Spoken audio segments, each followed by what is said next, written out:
May the words of my mouth and the meditation of our hearts be acceptable in your sight, O Lord, our strength and our Redeemer. Amen.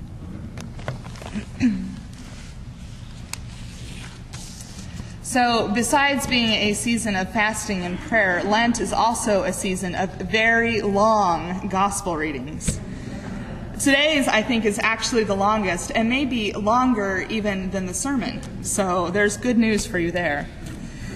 In today's gospel, we have plenty of opportunity to dig into some of the major themes of John's gospel. Light and dark, new life coming from death, Jesus' I am statements, seeing as believing, and the signs that Jesus does in John's gospel. These signs, of which there are 7, we might call miracles.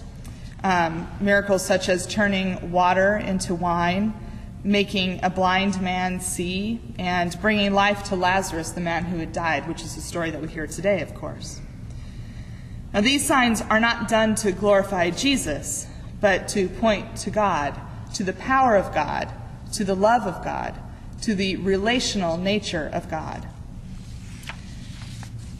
I want you to take a moment and consider in your life what is the most wonderful, rich relationships that you have. It may be with a friend or your spouse, maybe one of your children or one of your parents, any family member, or even a mentor. What is it that makes this relationship so rich, so loving, so life-giving? I would venture a guess that part of it is the fact that you enjoy each other.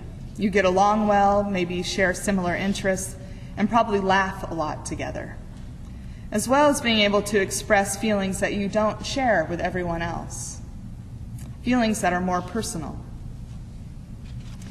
The fact that you can share yourself this way with another is because in the other, you see yourself reflected and accepted and loved.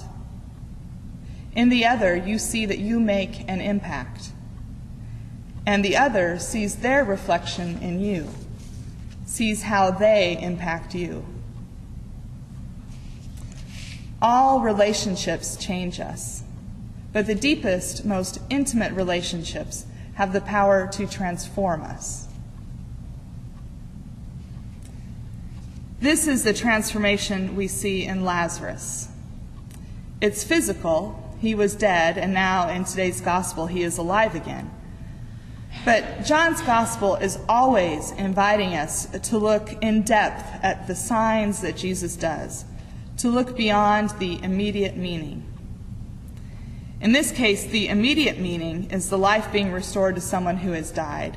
It's a foreshadowing of Jesus' death and resurrection in almost all detail, from the tomb to the stone being rolled away, Lazarus being bound in cloth, the same kind of cloth that Jesus was wrapped in. There are many similarities. Looking beyond this powerful, immediate understanding, there is also something here about spiritual death and life. Now, if we think about the word spiritual as in spiritual but not religious, when you hear this word, what do you think of? What images come to mind? I think for many people, the word spiritual is understood as also solitary. And certainly this is borne itself out in the images that we equate with spiritual. The hermit in the desert, the Buddha under the Bodhi tree, Thoreau on Walden Pond. These images, without exploration into the depths of the experiences of these people, lend themselves to a kind of romanticism of the spirituality of the solitary. And spiritual growth is so often about plunging into the depths of one's own soul, discovering the light and darkness there, and emerging a more integrated person. But this process of descent into the soul is also one that ultimately leads to relationship. Just as Lazarus was alone in the death of his body, his new life brings him into relationship with his community and with his God. This is a profound truth, that our wholeness and our life is relational at its fullest. The soul of the human person does not exist apart from other souls. Our souls and spirits are connected to one another. We are all connected, everyone. This sense of connectedness, of relationality, is so clear in our gospel. Mary and Martha send a message to Jesus. They connect. Jesus receives the message and makes his way to them. He's connecting. When Jesus asks his friends where Lazarus has been laid, they use Jesus' own words from the beginning of the gospel, the words he used to call, to connect his disciples. Come and see. His friends invite Jesus to come and see, to enter their experience with them. And when he connects, when he sees what has been happening, how his friends are grieving, the gospel tells us he is deeply moved. Twice the gospel tells us he is greatly disturbed. The gospel also tells us that Jesus wept. Jesus wept.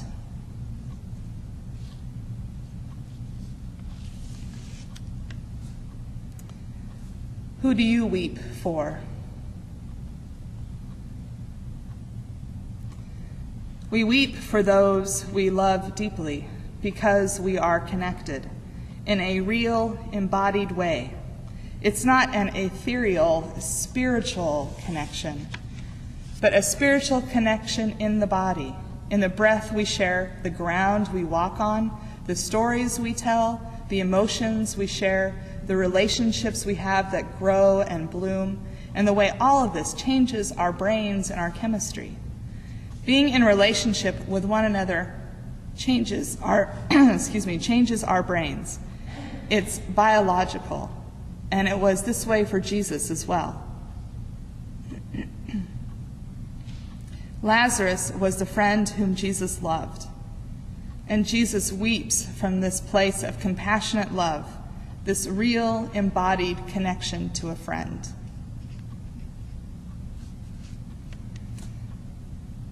What we know about John's gospel is that everything Jesus does is a window to God. Everything, every sign, every teaching, every conversation, even in his anger, his despair, his humiliation and emptiness, these are all windows into who God is. Jesus is the clear glass window for us to see and believe and know God, to be connected to God, not simply in a disembodied spiritual way, but in a real, embodied, connected, physical way. The God we see, we believe in, and know is a God who is connected, who is relational. And just as Jesus showed us today, this God that we believe in, is a God who weeps for us.